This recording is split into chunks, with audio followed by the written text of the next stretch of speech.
Hello YouTube audience, today is September 27th, 2020 and it's fall here, and I would like to do an update on this Lawson Cypress Snow White twin trunk bonsai, so you can see it's growing very well and a little bit overgrown, and I have taken out the wires that was previously on the tree. It was digged in a little bit too much, and so the wire was on the trunk of the tree for about a year.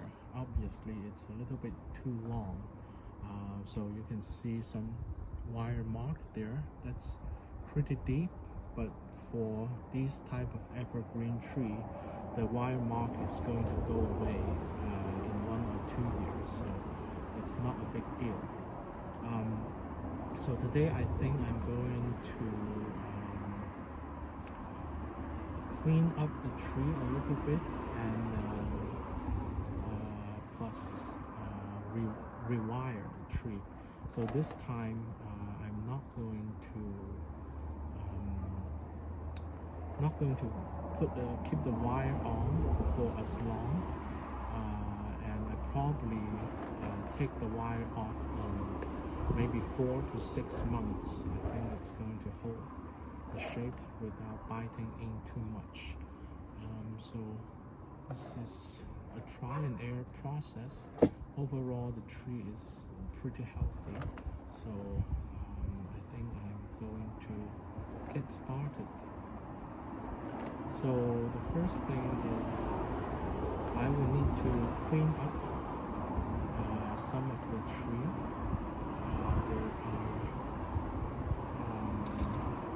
It is obviously very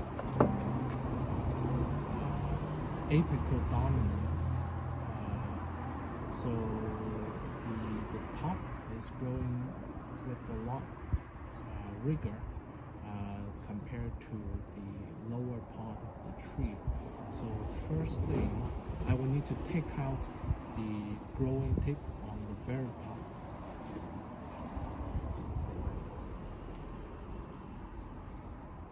I will simply take this top shoot out.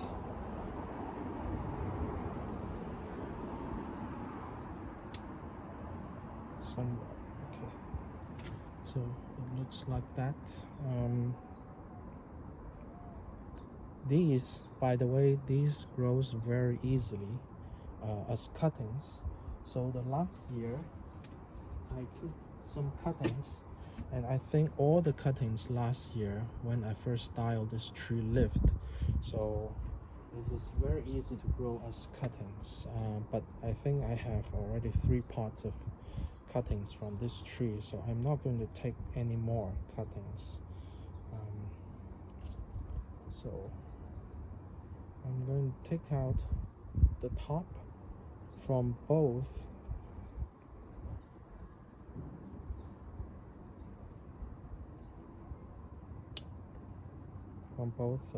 of the apexes of the twin trunks, and then obviously we have some branches. Last year when I first styled this tree, on this trunk we did not have any branches that's wireable, so I didn't wire any of these branches. Now we definitely have some that can be wired, and I'm going to keep as much option as possible. But the first thing, the top is really too overgrown, so I would need to reduce some of these branches. Need to think about how should I do that. I've cut off the top. That's all right. there is this branch that's growing inward between the two main trunk, which I don't need such a strong branch in between the two main trunks, so I'm going to reduce that.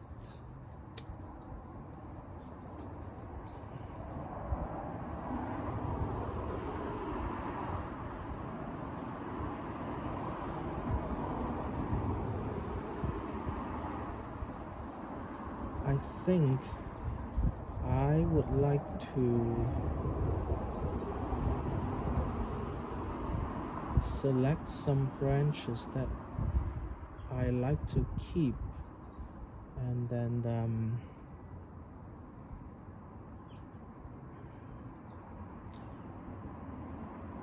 get rid of the overgrown ones.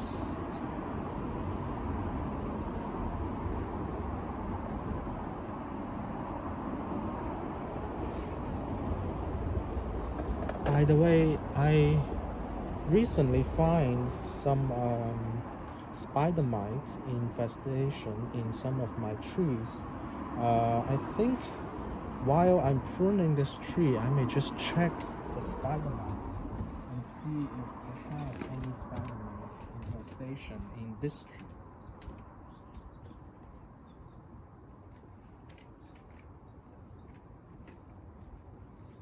So what I'm going to do is I'm going to take a piece of white paper and put it under the tree and tap the tree a little bit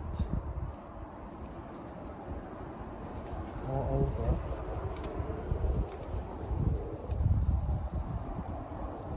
All over the tree. And then I'm going to smash kind of smash the paper and see if I got any of the spider mites. I may have two, but let's get more and see if I got anything.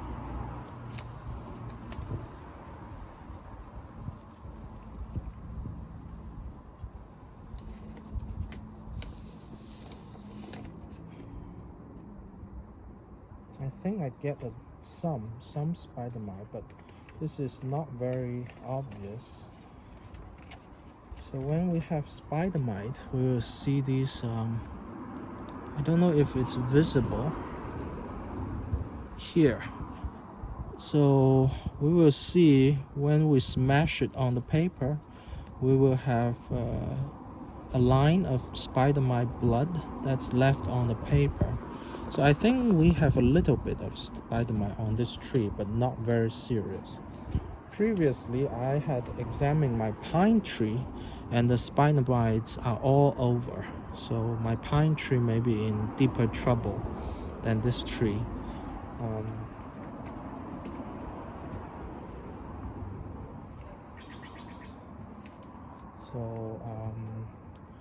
For treating spider mite, the best way to do it is to jet the leaf with water.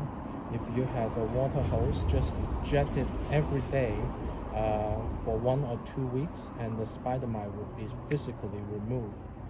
But since I don't have a water hose, I probably just going to use chemical. I'm going to use my good old neem oil. It's for a lot of things, but it works with spider mites. So I'm going to spray it after I work on this tree. The thing is, these chemicals, they have a possibility to actually kill the tree. So before we apply the chemicals, probably we should do some trial on a tree of the same type.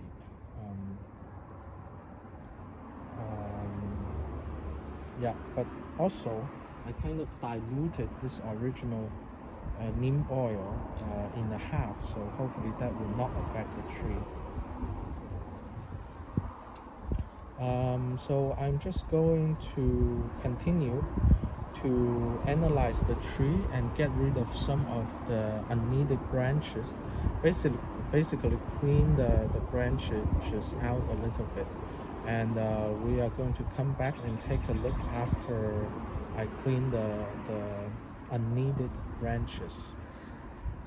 Okay, I do some simple leaf reduction, and basically any point there are two branches coming out of the same place, not counting the main trunk, I reduce it to one branch, because if you have three things including the trunk coming out of one place, you are going to cause a swelling over time.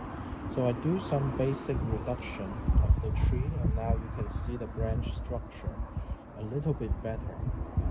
So now I'm going to do some wiring of the tree, and I'm going to start from the bottom of the tree. Start with this branch. You can see some pretty deep wire scar on the trunk. So what I need to do this time is I will need to wire along this wire scar and make sure my new wire doesn't cross with the old wire scar, because if it crossed over time, if it bites in again, it's likely to kill the trunk. But if I just wire along the scar, and it would be fine. So since I'm talking about wiring along the wire scar, I may just start with this one, because we have an obvious wire scar here, and I can just wire along the wire scar on this branch, and make sure next time also make sure it doesn't cut in. There are two branches here that we can wire together, and I'm trying to use this old wire and see if it would work. So what I do, I hold the wire and try to use the wire to bend the branch. If the wire can bend the branch, that means it's good enough of a wire that can hold the shape of the wire. So I'm just going to wire it, because I want to bend this down. So I'm going to start from the upper, going from the top of the branch, because I'm going to wire it downward.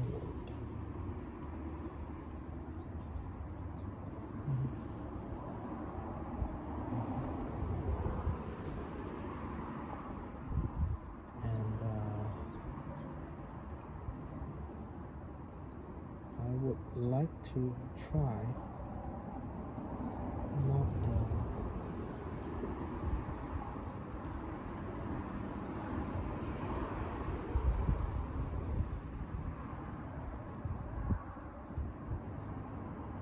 I would like to try not to trap the leaves, but it's the leaf is a bit dense.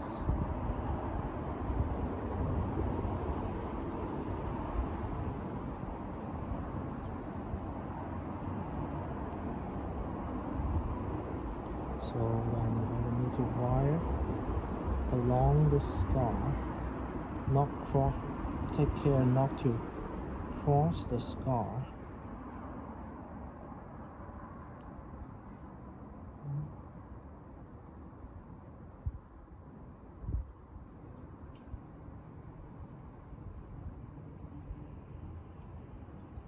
But not not inside the old scar.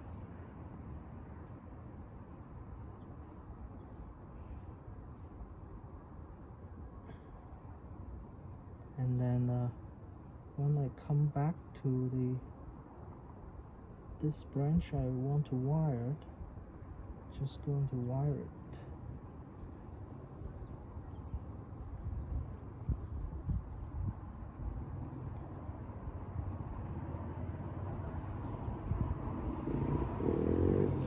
Still, this is a relatively young branch, so I may be using too big of a wire for this one branch.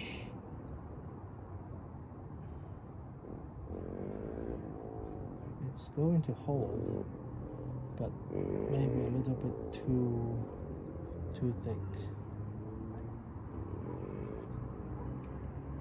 But I don't have to wire them tight.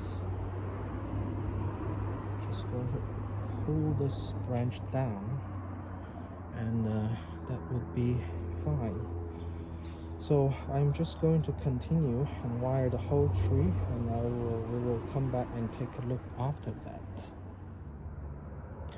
So after several hours of wiring, this tree is I think done for now. So I wire most of the lower branches, which is more hardened off, lignified, or more woody, so that we can wire it. There are still top branches that I did not wire because they are still too young for wiring. But the thing is not difficult. It's just wiring it downward, because we would like to emulate a old tree.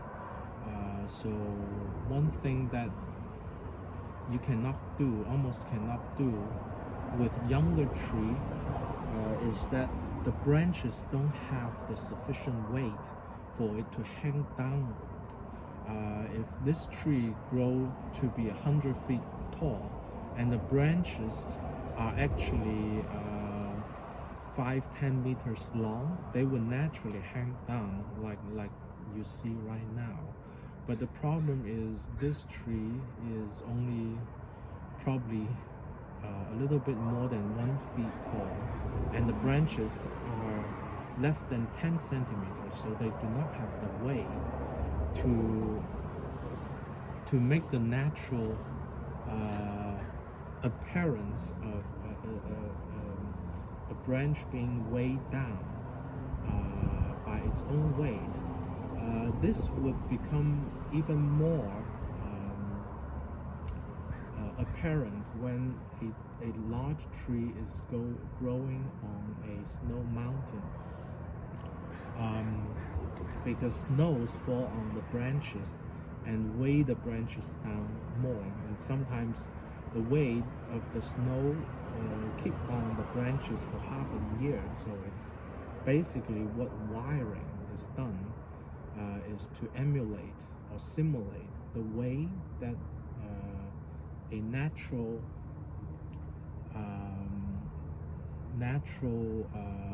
weight of a large tree, and plus the snow weight that fall on a large tree.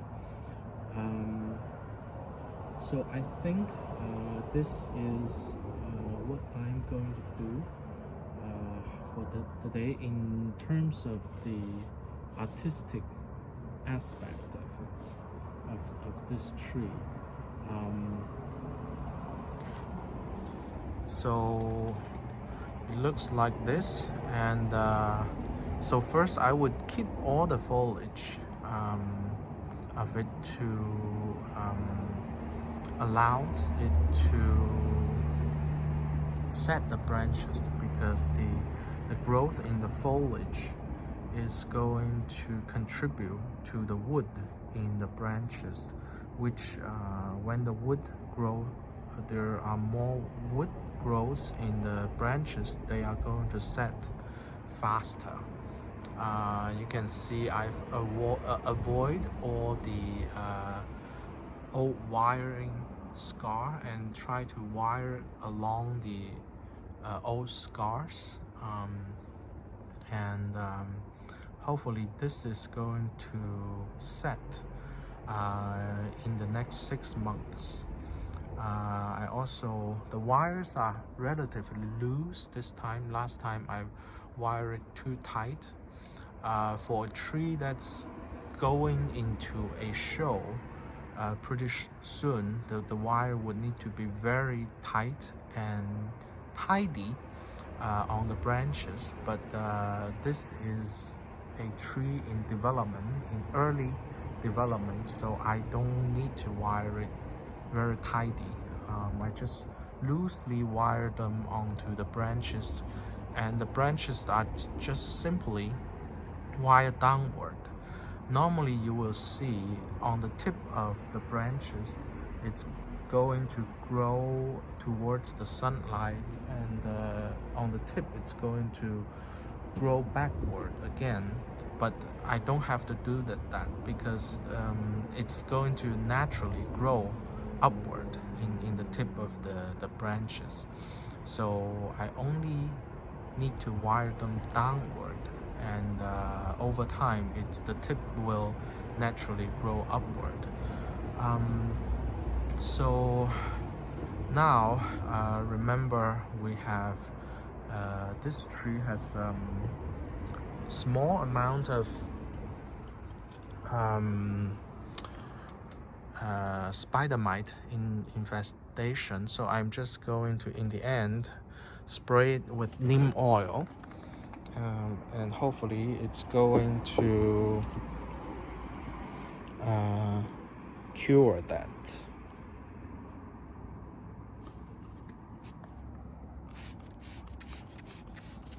I'm just going to soak all the leaves with neem oil.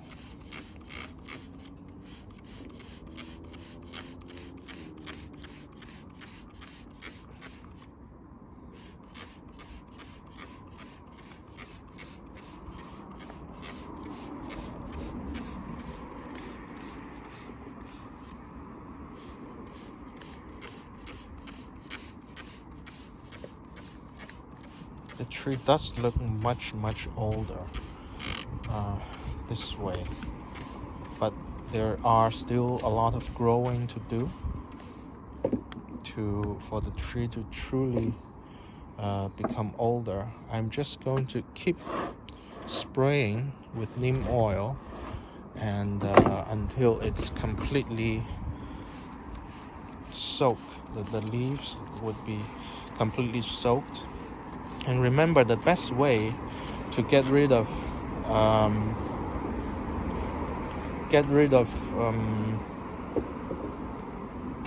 spider mite is not to use any chemical, but use a water jet to jet the leaves once a day for maybe 1 to 2 weeks. But since I don't have that, I can only use this option.